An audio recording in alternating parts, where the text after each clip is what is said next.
Bom, vamos lá. Eu sou a Stephanie e eu vim apresentar meu terceiro seminário do primeiro período de um problema proposto, né, pelo background, chamado a coluna matriz, é o problema 1182. Eu vou estar apresentando o problema, o pseudocódigo e depois o código em si.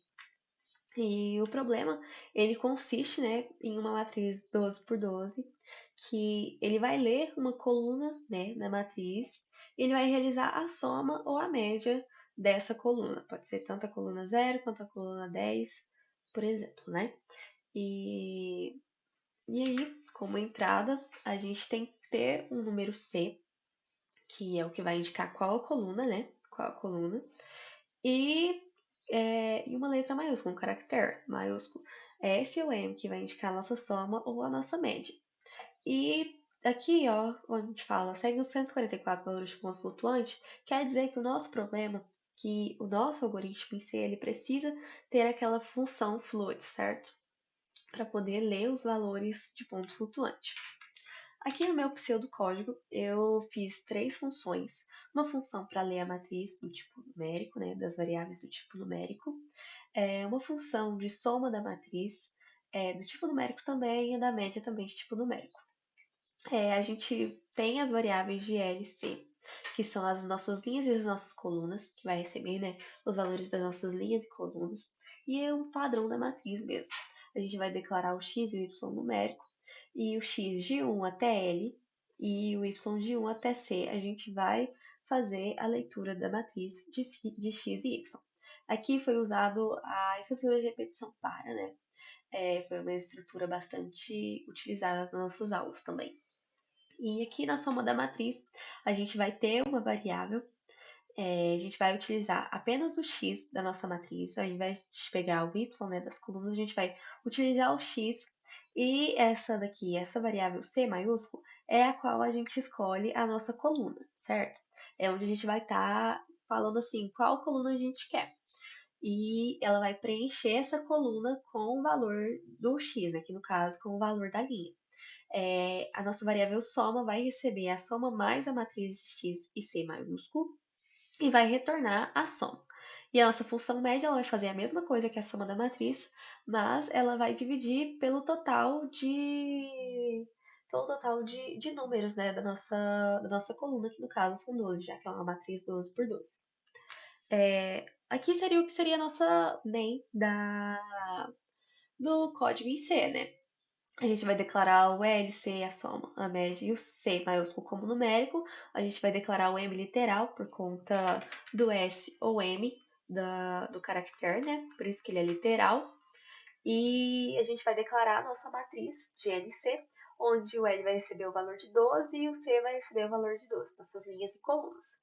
A gente vai ler o C maiúsculo, que é o valor da coluna, né? Qual coluna a gente quer.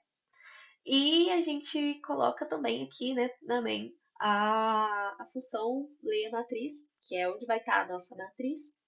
E a gente coloca também a nossa variável soma média, que vai receber a função soma coluna, que contém as variáveis L, C, C maiúsculo e matriz, e a média é a mesma coisa, recebe a função média coluna. E aí a gente tem uma estrutura, né, do se e se não, que se M, né, que se o nosso literal for igual a S maiúsculo, então a gente vai escrever a soma. Se não, a gente vai escrever a média. No caso, são as funções soma, coluna e média coluna, certo? Aqui está o código em C. E eu coloquei separado aqui só por conta que não ia caber mesmo, mas até ficou melhor para eu poder explicar mais ou menos por que aqui é void. O void quer dizer que é o vazio, né? E por isso ele não vai retornar um valor igual ao float da soma, coluna, que retorna o valor de soma. É uma função, né, que retorna o valor, e o void é uma função que não retorna valor, é aquele valor que não vai estar ali visível no nosso out, né? Quando a gente coloca lá para compilar e fazer aquela leitura de tudo. Bom, aqui é basicamente a mesma coisa do pseudocódigo. E na main, né, a gente segue o mesmo padrão do pseudo.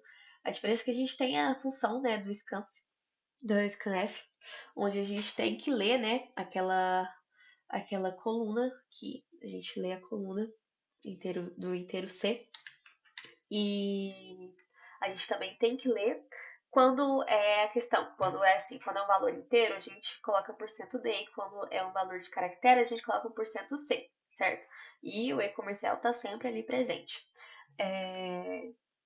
Tinha mais uma coisa que eu queria falar, mas por enquanto não tô conseguindo lembrar.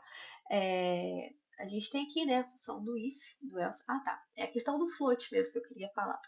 Por conta dos nossos valores, né, serem de ponto flutuante, quando a gente passa para o código em C, né, a gente tira esse numérico aqui, que a gente declarou que é um numérico, porque pode ser tanto faz, quanto inteiro, quanto contém ponto flutuante, seja um número real, né. Em C a gente tem que declarar qual que é o tipo daquela variável, e elas diferem dos inteiros, né? E aí é o float, que é o do ponto flutuante, certo? Enfim, aqui, né, as funções de float, elas retornam, esse aqui retorna o valor média e esse aqui retorna o valor soma. Bom, esse daqui é a main, né, tem o printf da soma. Se m, né, for igual a s, então a gente vai printar, né, a gente vai escrever a soma. Se não, a gente vai escrever a média, certo? Bom, agora é só colocar, né, o nosso código em C no background. Ah, também queria fazer uma pequena demonstração, né? Eu coloquei aqui para colocar a coluna 5 e fazer a média, né, da coluna 5. Coloquei até um ponto flutuante aqui, 5.5, para demonstrar que funciona, né, com pontos flutuantes. Então a gente vai aqui compilar. Deixa eu compilar aqui. Opa. Aqui. Pronto, agora a gente vai aqui no nosso out. E 6.0. Vamos fazer a nossa soma também? Agora também fiquei curiosa. Aqui a gente vai fazer a soma de todos os nossos valores, né? Da coluna 5, certo? Olha lá, até fica coisadinho, bonitinho. Na verdade, porque são os meus valores. Mas enfim, agora a gente vai levar esse código para o background, né? Para ver se ele aceita. E eu já fiz o teste e ele aceita. Eu espero que ele aceite agora também. Coluna na matriz. Vamos excluir aqui. Vamos colar e enviar. A gente tem que fazer isso daqui, né? Pronto. Ah, não. Motocicletas. E aceito. Foi isso.